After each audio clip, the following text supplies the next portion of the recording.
কান্না করলে কিন্তু তোমাকে একটু কিউট লাগে না, কিউট লাগারও দরকার নাই। কিন্তু বেশি কান্না করলে কিন্তু দাঁত পড়ে যায়, এটা জানো? এক দুই তিন, কই না তো, দাঁত পড়ে নেই। যাক, বেঁচে গেছো তো। এখন বলো কি হয়েছে? কেউ কিছু বলছে তোমাকে? বাংলাতে 3 আর 3 পাইলেই তো 33টা হয়ে যেত। দুধ মজা করে না তো। তুমি জানো এক্সামের দিন কি হয়েছে? টিচার আমাকে বকা দিয়েছে, তাই আমি কিছুই লিখি নাই। আমি কি কোনো ভুল করছি যে টিচার আমাকে বকা দিবে? না, টিচার এটা একদমই ঠিক করেনি। কিন্তু তুমি এখানে একা একা বসে কান্না করছো কেন সেটা তো বলো। আমার নানু ভাই আমার এই মার্কশিটে কখনো সাইন করবে না, আর যদি সাইন করে না নিয়ে যাই স্যার আবার আমাকে বলবে। আমার নানু ভাই অনেক রাগী। কেসটা তো খুব ঝামেলার মনে হচ্ছে। আচ্ছা, তুমি আমাকে একটা হেল্প করতে পারবে? তুমি আমার মার্কশিটে একটু সাইন করে দিতে পারবে? চিটিং হয়ে যাবে না? আরে দুধ, তুমি করো তো। কি হয়েছে? Friends, friends? এই নাও বন্ধু, একটু মিষ্টি মুখ করে নাও। কি হয়েছে তোমার? কাঁদতেছো কেন? গালের রং কিসের? কেউ কিছু বলছে তোমাকে? কেউ টাচ করছে? কিরে, তুই আমার মালিক? তুই কি আমার ব্যাচমেট না আমার খালাতো ভাই? তুই করে বলার রাইট কে দিছে তোরে? তুই কিন্তু ওর গায়ে হাত তুললা, কাজটা ঠিক করলি না ঈশান। ঈশান না, ঈশান ভাই। রেসপেক্ট দিয়ে কথা বল, নাইলে ওরে হসপিটালে নেওয়ার আগে তোরে দাফন করতে হবে। তুষার ভাই জানলে আপনার খবর আছে। তোর তুষার ভাই, হ্যান ভাই, ত্যান ভাই, সবাই রে গিয়া বল ঈশান ক্যাম্পাসেই আছে। কারোর সাহস থাকলে এসে চুলটা ছিঁড়া দেখাক। তোদের না আগেও বলছি ভার্সিটির বাইরের কেউ যেন ক্যাম্পাসের ভেতর না ঢুকে। আবার কতবারই কইছি, কিছু কইলে চেয়ারম্যানের ছেলের বন্ধু। চেয়ারম্যানের ছেলের বন্ধু হোক, চেয়ারম্যানের ছেলে হোক, আর যেই হোক, ক্যাম্পাসের ভেতর বাইরের কেউ অ্যালাউড না। কথাটা যেন মনে থাকে। আমি তো ভয় পেয়ে গেছিলাম, বুঝলি? তারপর কি হয়েছে আপু, বল না। তারপর ওই সিনিয়র ভাইটা এসে সবাইকে ছাড়ছে, আর যে ছেলেটার রং মাখাইছে না, ওইটার মাথায় এমন একটা মারছে না, ওইটার মাথায় ফেটে গেছে। আচ্ছা, ওই সিনিয়র ভাইয়াটার নাম কি? কোন ভাইটার? আরে ওই ভাইয়াটা।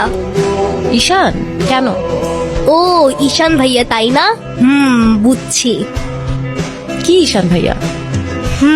আচ্ছা, তারপর কি হয়েছে? তারপর আর কি, ওই ছেলেগুলো পালালো, সবাই চলে আসছে, আমিও চলে আসলাম। মানে তুই একটা থ্যাঙ্কস বললি না? না তো। মানে কি, একটা ছেলে তোর জন্য এত কিছু করলো আর তুই বোকার মতো কিছু না বলে চলে আসলি? তাহলে কি করা উচিত ছিল আমার? কি আবার, তোর সাথে সাথে ওকে প্রপোজ করা উচিত ছিল। এই, তুই এত পাকা পাকা কথা বলতেছিস কেন? চা পড়তে বস। ওই মায়ের জন্য সেদিন ঈশানে ঝামেলা করছিল। উনি কি কোনো পলিটিক্যাল রিলেটেড নাকি? কে? ঈশান ভাইয়া? হ্যাঁ, ঈশান। না ভাইয়া, আসলে আমাদের সব স্টুডেন্টসদের ভালো মন্দ গাইড করেন, যার কারণে বলতেই পারিস ভাইয়া আমাদের লিডার, বাট পলিটিক্যাল না। আমাদের যে স্পোর্টস ক্লাব আছে না, সেটার প্রেসিডেন্ট ভাইয়া, তো সবাই এজন্য তাকে খুব রেসপেক্ট করে। আসসালামু আলাইকুম ভাইয়া। ওয়ালাইকুম আসসালাম। কি অবস্থা রাইসা? ক্লাসটা সব ঠিকঠাক চলতেছে তো? হ্যাঁ ভাইয়া, সব চলছে ঠিকঠাক। আর তোমার কি অবস্থা? পরে কেউ আর কিছু বলে নাই তো? না ভাইয়া। কি যে বলেন ভাইয়া, আপনি থাকতে কেউ আর ওকে কিছু বলার সাহস পাবে না। ভাইয়া, থ্যাংক ইউ। তোমার সাথে একদম দেখা করতে আসছে। গিয়ে বল ভাই বিজি, পরে আসতেছি। তোমার মা আসছে ভাই। হ্যাপি বার্থডে বাবা।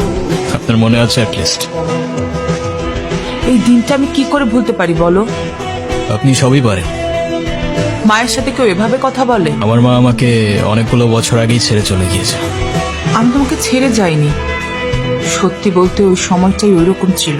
মনে করিয়ে দেওয়ার প্রয়োজন নেই, আমি ভুলিনি আর কখনো ভুলবো না। আমি আপনার আঁচল ধরে বারবার বলছিলাম, মা আমায় ছেড়ে যেও না। মনে আছে আপনি আমায় কি বলেছিলেন? আপনি আমায় ধাক্কা দিয়ে দূরে সরিয়ে বলেছিলেন যেন আমি আপনার পেছনে আসি। তারপর আমি তো কখনো আসিনি, তো আপনি কেন বারবার চলে আসেন? আমি তোমাকে না দেখে থাকতে পারি না বাবা, আমি তো শুধু তোমার জন্যই আসি। সরি, আপনি অনেক বেশি লেট করে ফেলেছেন। আর এমনিতেও আপনাদের জন্য আমার আর কোনো ইমোশনস কাজ করে না। তুমি ওনাকে বলো নাই তোমার সাথে যেন আর দেখা না করে? ওনাকেও বলছি আর আপনাকেও বলছি, আমাকে আমার মতো থাকতে দেন। কেন কল করেন বারবার?